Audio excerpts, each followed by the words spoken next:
6वी zone मराठीमध्ये मी सावी तुमचं खूप खूप मनापासून स्वागत करते.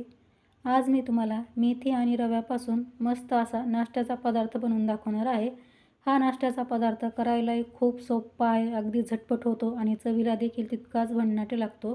तुम्हाला सकाळच्या घाईमध्ये सुद्धा ही रेसिपी नाश्त्यासाठी अगदी झटपट बनवता येईल किंवा मग मुलांच्या टिफिनमध्ये तुम्हाला काहीतरी वेगळं टेस्टी द्यायचं असेल तर ही रेसिपी तुम्ही नक्की ट्राय करू शकता. चला तर मग आता वेळ न घालवता पटकन रेसिपीला सुरुवात करूयात. पण त्याआधी नेहमीप्रमाणे छोटीशी रिक्वेस्ट आहे. रेसिपी तुम्हाला कुठल्याही क्षणी थोडी जरी आवडली तर रेसिपीला लाईक आणि चॅनलला सबस्क्राईब करायला अजिबात विसरू नका. सुरुवातीला एका मिक्सिंग बाउलमध्ये 1 वाटी रवा घालायचा आहे. या नाश्त्यासाठी तुम्ही जाड किंवा बारीक कुठलाही रवा वापरू शकता. आता त्याच वाटीने पाव वाटी बेसन पीठ म्हणजेच चण्याच्या डाळीचं पीठ घालायचं आहे. बेसन पिठामुळे आपला नाश्ता चवीला अजूनच छान लागतो. आता आपल्याला यामध्ये 1 वाटी बारीक चिरून घेतलेली मेथी घालायची आहे. मेथीच्या जाड काड्या असतात ना, त्या घ्यायच्या नाही. कवळ्या काड्या तुम्ही इथे वापरू शकता, पण मेथी आपल्याला अगदी बारीक चिरून घ्यायची आहे. आता एक टोमॅटो आपल्याला बारीक चिरून घालायचा आहे. एक मीडियम साईजचा कांदा देखील आपल्याला यामध्ये बारीक चिरून घालायचा आहे. कांदा तुम्ही खात नसाल तर नाही घातला तरीसुद्धा चालेल. आता अर्धा गाजर मी यामध्ये किसून घालते. तुम्हाला हवं असेल तर तुम्ही बारीक चिरून देखील गाजर यामध्ये घालू शकता. आता इथे मी 1 वाटी कच्च्या बटाट्याचा कीस घेतलेला आहे. बटाट्याची साल काढून तो मी किसून घेतला आहे आणि किसल्यानंतर 2 पाण्याने हा बटाटा स्वच्छ धुवून घेतला आहे. आता लगेच यामध्ये आपण हा बटाटा घालूयात. आता भरपूर सारी बारीक चिरून घेतलेली कोथिंबीर घालायची आहे. आता 1 चमचा यामध्ये आपल्याला आलं, लसूण आणि मिरचीचा ठेचा घालायचा आहे. हे आलं, लसूण आणि मिरची मिक्सरला पाणी न घालता जाडसर वाटून घेतली आहे. आता यामध्ये आपल्याला चवीपुरतं मीठ घालायचं आहे. आता अर्ध लिंबूसुद्धा आपल्याला यामध्ये पिळून घ्यायचं आहे. लिंबू तुम्हाला यामध्ये घालायचं नसेल तर तुम्ही 2 चमचे दही देखील यामध्ये वापरू शकता, ज्यामुळे आपला नाश्ता मस्त चटपटीत होईल. आता हे संपूर्ण साहित्य आपल्याला सुरुवातीला असंच मिक्स करून घ्यायचं आहे आणि मग यामध्ये आपल्याला लागेल तसं पाणी घालून याला परत चांगलं मिक्स करून घ्यायचं आहे. रवा आणि भाज्या छान मिक्स झाल्यात. आता यामध्ये आपल्याला 3-4 चमचे पाणी घालायचं आहे. तर मिक्सरच्या भांड्याला थोडासा हिरव्या मिरचीचा ठेचा राहिला होता, म्हणून मी त्यामध्येच पाणी घेतलं आणि मग ते पाणी यामध्ये घातले. असंच आपल्याला थोडं थोडं पाणी घालून याला छान घट्टसर भिजवून घ्यायचं आहे. तर एकदम पाणी घालायचं नाही, थोडं थोडं पाणी घालून याचा अशा प्रकारे आपल्याला बॅटर तयार करून घ्यायचं आहे. तर तुम्ही पाहू शकता छान घट्टसर आपलं इथे बॅटर तयार झालं आहे. आता लगेच आपण या बॅटरसाठी छान तडका तयार करून घेऊयात.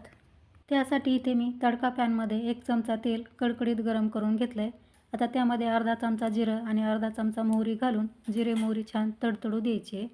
आता जिरे मोहरी तडतडली की त्यामध्ये 5-6 कढीपत्त्याचे पानं बारीक करून घालायची आहेत आणि तीसुद्धा छान फ्राय होऊ द्यायची आहेत आणि मग आपला तडका यामध्ये घालायचा आहे. आता हा तडका आपल्याला मिक्स करून घ्यायचा आहे. तडका घातल्यामुळे या नाश्त्याला चव खूप छान येते आणि नाश्ता आपला मस्त सॉफ्ट बनायलासुद्धा मदत होते.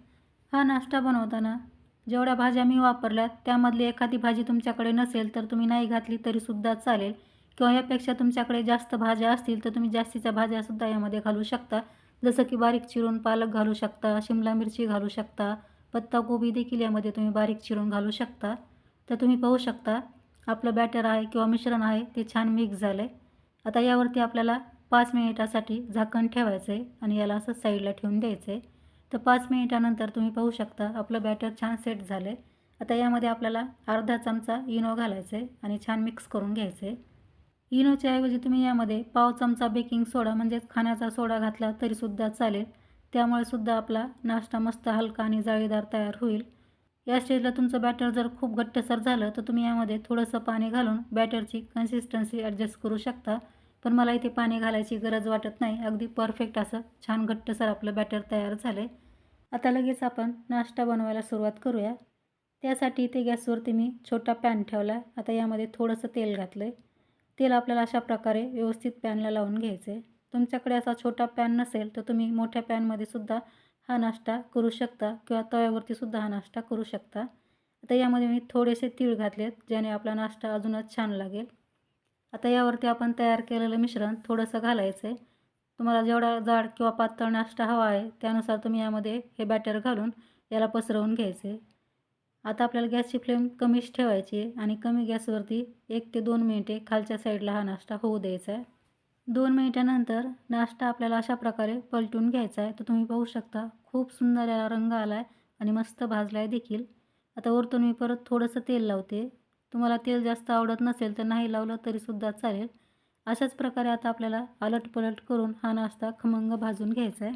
दोन्ही साईडला मस्त आलटपलट करून खमंग खरपूस असा नाश्ता मी भाजून घेतला आहे. आता काढून घेऊयात. तर पाहू शकता खूप सुंदर आपला हा नाश्ता तयार झालेला आहे आणि खायलाही तो नाश्ता तितकाच भन्नाट लागतो. तर आणखी एक नाश्ता मी तुम्हाला बनवून दाखवते. आता मी पॅनला तेल लावून घेतले. परत थोडेसे आपण तीळ घालूयात. आता तयार केलेलं बॅटर यावरती 2 चमचे घालायचे आणि याला हलक्या हाताने छान असं पसरवून घ्यायचे. हा नाश्ता बनवताना पहा गॅसची फ्लेम आपल्याला शक्यतो कमीच ठेवायची आहे. कमी गॅसवरती त्याला आलटून पलटून खमंग असं भाजून घ्यायचे. खूप सोपी रेसिपी आहे. एकदा नक्की ट्राय करून पहा.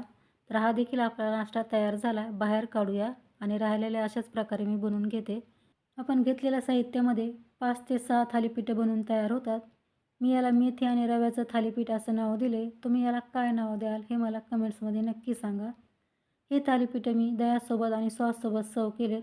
असेही खायला ते खूप टेस्टी लागतात. मुलांच्या टिफिनला जर तुम्हाला हे थालीपीठं द्यायचे असतील तर तुम्ही सॉससोबत देऊ शकता. कारण हे थालीपीठं पहा थंड झाल्यावरती सुद्धा खूप जास्त वेळ मऊ राहतात आणि खायलाही तितके टेस्टी लागतात. तर ट्राय करून पहा. रेसिपी कशी वाटली मला कमेंट्समध्ये नक्की सांगा.